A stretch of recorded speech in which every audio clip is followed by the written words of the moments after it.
Buonasera, dunque missili e droni nell'attacco, ci sono stati decine di morti, tanti civili, quasi tutti civili, anzi dagli accertamenti fatti. Spiegato 600 droni e 31 missili, tra i quali ipersonici in Israele. Distruggi un amico perché sei un soldato, non è un tuo compagno ma in guerra è un nemico. Ma chi è quel soldato? È un padre, un parente, un fratello, un tuo amico, tuo figlio. Guardiamo a distanza, la guerra è in diretta ed è proprio questa la differenza tra quella di oggi e quella di ieri. Nessuno si oppone ma tutti lo sanno, in tanti la fanno, il resto perisce tra fame, sangue e ingiustizie. Chi invece perisce di brutte notizie, di vite scomparse. Chi invece suffluisce, influisce, distrugge e costruisce, uccide e ferisce. La merda di questo è che non si ferma, la guerra finisce solo per chi muore, gettiamo le armi. I testimoni di un massacro siamo tutti qui.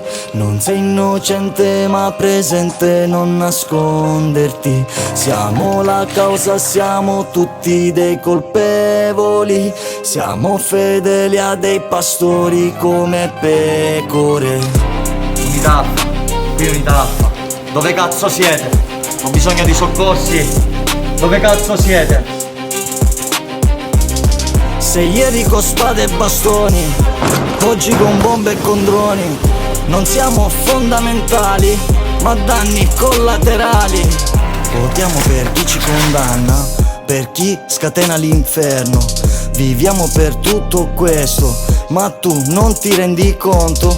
Quando ero un bambino volevo diventare grande.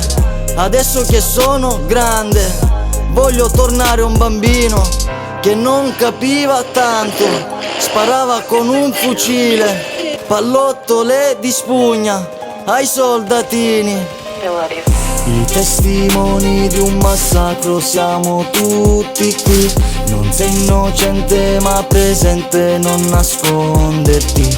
Siamo la causa, siamo tutti dei colpevoli. Siamo fedeli a dei pastori come pecore.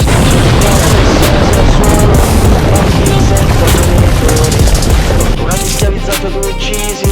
Ginevra non è solo un nome, barbarie e crimini di guerra gratuitamente commessi per soddisfare i piaceri di questi sporchi animali.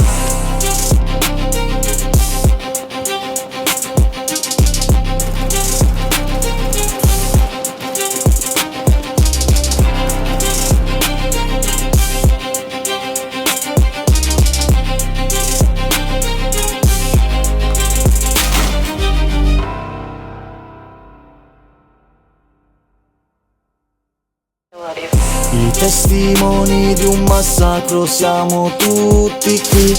Non sei innocente ma presente, non nasconderti. Siamo la causa, siamo tutti dei colpevoli.